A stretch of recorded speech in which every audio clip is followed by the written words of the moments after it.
Hey everybody, this is Tom Marks here with PC Gamer, and I'm giving you a look at Rebel Galaxy by Double Damage Games. I got to play this game about a week ago, and I got to play through the first hour or so. It's still pretty early. Double Damage is a really small team. It's basically 2 people, but they're very experienced devs, and what they've created so far is really impressive to me. This game has been compared to a lot of things so far. You know, people are like, oh, it's very much like the ship combat from Assassin's Creed, or oh, it's like, you know, a space sim in that sort of way. But I wouldn't call it a sim, per se. The game is much more focused on the action, the combat, and this than it is this big open world that you can explore. I mean, it is that, but the focus isn't this really realistic nitty-gritty like you'd find with Elite Dangerous or something like that. So right now you can see they're just in the space station, and they're, you know, buying ship parts and checking goods, and there's a whole economy where certain space stations will have different prices for different goods, and you can trade and do like that. But really, like I said, the focus is on the ship action, and you could see also him buying some weapons and things like that. So this is the view that you spend most of your time in. You have this third-person angle. You can't move up or down. It's only horizontal movement, which initially I was disappointed by, but it really makes sense once you actually get into the fights, which can be very hectic at times. So I liked that. And this is now, you'll see, he has this booster, which is going down at the top right, and then once you get far enough away from things, you can go into this warp mode, which has the coolest sound in the world. I love all the details that this game already has, and I can't wait to see how much more it will have on launch. So right now he's warping to his first mission point, and a thing to note about this game is that they've made space feel really small, and I mean that in a really, really good way. So that took him a little bit of a ways to get there, but you'll go these huge distances, but there's always feels like there's something going on. And here is your first taste of the ship combat. And so what he's doing is he's charging up this broadside. That's what the lines coming out the side of him are. And that's kind of your main weapon that you at least start with. Of course, you can unlock more weapons. It's, like I said, very hectic. You have these weird kind of like tiny ships attacking you, and you have your turrets, which are automatically firing, but you can take over if you want. And it's a lot about managing how close you are to all the enemies, which side your shields are damaged or not, breaking down their shields and wearing them down without kind of getting too worn down yourself. So it's very tactical, even though it's very, very hectic. And the game that I'd really liken this to more than anything else that I could compare it to is Sid Meier's Pirates in space. And that game, that concept, like if somebody pitched me, hey, I'm making a game that's like Sid Meier's Pirates but in space, I would just hand them my wallet and say, I don't care what you take out.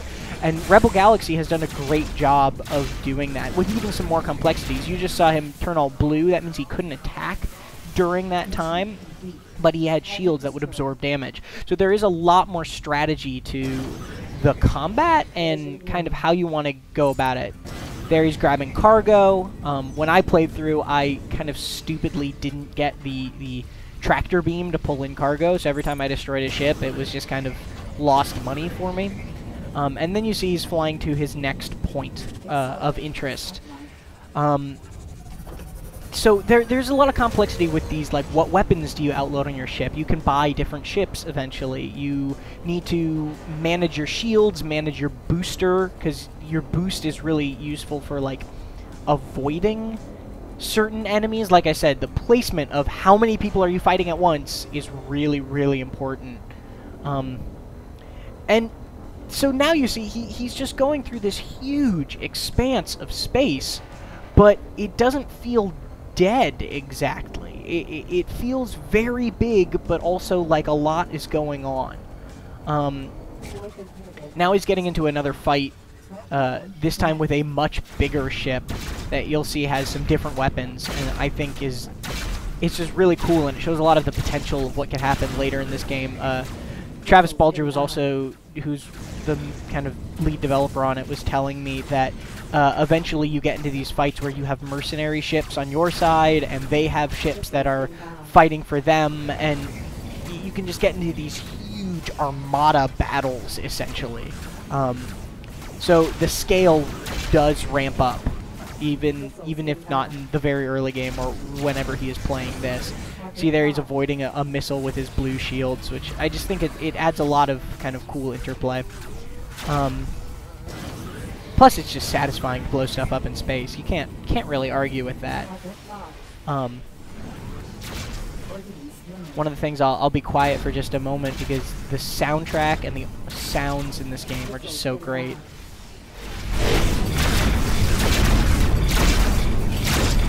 Forward shields down.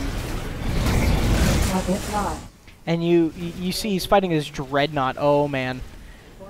And that gives you an idea of what else you can have in this game, because you could get a ship like that. You can get those missiles and those lasers. And now our ship is in a ton of trouble. It's totally kind of getting wrecked.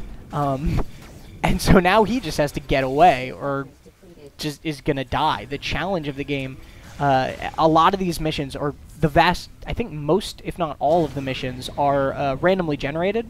They, you know, the story missions will have kind of key ideas or things that they're going to go along with them, but their actual locations, the exact difficulties, those are generated randomly. Here you see this scan mode, which I think is a really cool way to kind of interact and get a better view of the your surroundings and what you're fighting, because Rebel Galaxy does a really good job of giving you lots and lots and lots of information in a very simple way. You see this UI is pretty slim, and it tells you almost everything, basically everything you need to know during a fight.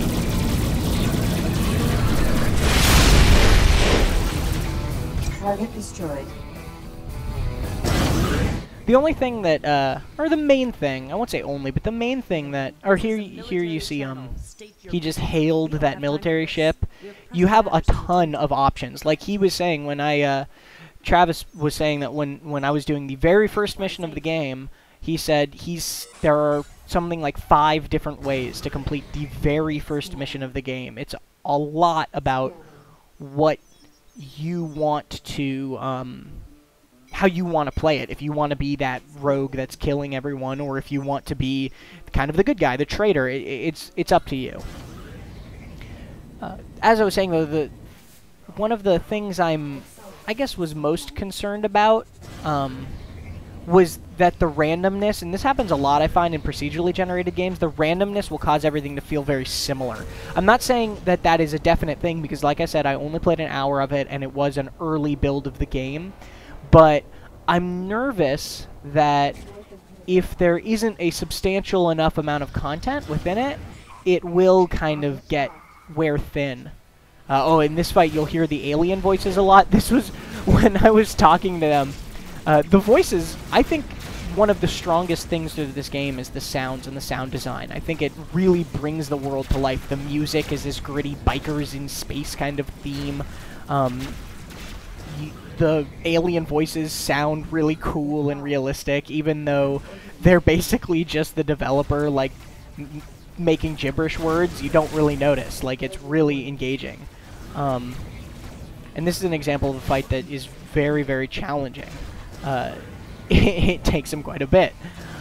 But, you know, if there's not that level of depth and level of variety, then I could see the experience wearing thin. One of the things that made Sid Meier's Pirates, which is what I would liken this game most to, one of the things that made it unique and really lasting was all these kind of silly minigames. You had the sword fighting thing, you had the god-awful dancing thing, you had the looking for treasure, you had invading towns, and all of these things were, you know, not the most compelling parts of that game by far. Like, they were, in some cases, kind of like a little bland, but the fact that they were there helped vary that experience a lot. I think this game is definitely not trying to take itself too seriously, which I appreciate, and is something that you will also see in Sid Meier's Pirates, is that it didn't it tried to be lighthearted, but it's missing that kind of extra level of depth of, or at least, like I said, at least from what I played, it was missing that kind of, those other things to do, besides just flying from mission point and port to port. There were a lot of random encounters, which I really, really liked. Like I said, it made the space feel really alive. But I don't know, I hope to see in the full version, or as it gets closer to release, kind of more variance in that sort of thing. And who knows, maybe when it does launch, they'll have just put so much content in it and so much detail that it won't get repetitive just because you'll never encounter the same thing twice. I know that I barely, when I was playing at the very end, I got to see that you could actually get a weapon that would cut open asteroids, and you could mine asteroids for money that way. So there are a lot of things to do, and maybe it's just takes a different tactic than the kind of half-assed mini-games tactic that Sid Meier's Pirates did. Regardless, the game as it stands now is incredibly fun, and it's a unique entry into the... I hesitate to say space sim, because once again, I don't think this is a space sim. It's a space action game, which might seem like nitpicking, but it's really about how you play it. You know, when you think of space sim, you think of something like Elite Dangerous is like this very kind of dark, gritty, like you have to control everything about your ship, and it needs to be all perfect, and you need to be really, like, profoundly adept at doing so. And this, you need to be good at that strategy, but it doesn't feel like, you know, it doesn't feel like that barrier of entry. Like, I sat down and I picked up a controller, and just from the on-screen prompts and figuring out what I had to do, is like, I was able to handle my own in a combat, and I don't think I could do that with a space sim exactly.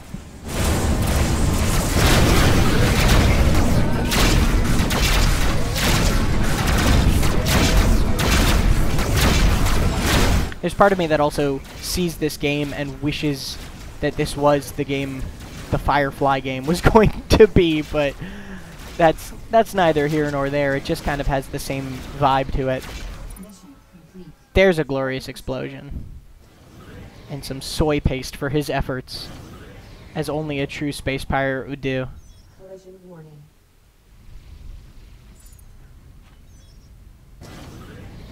But so far, I really, really like what I've seen of Rebel Galaxy. Like, it was this experience that when the developers left the office and I stopped playing it, I wanted to play more. Like, I wanted to keep playing.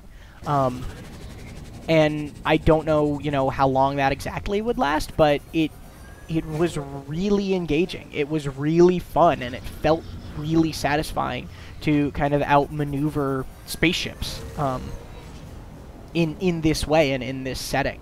It's one that's unique in a rapidly re-emerging genre, and I'm excited to see where Rebel Galaxy goes. I'm excited to see how much more is added and how much more polish is put on an already polished game.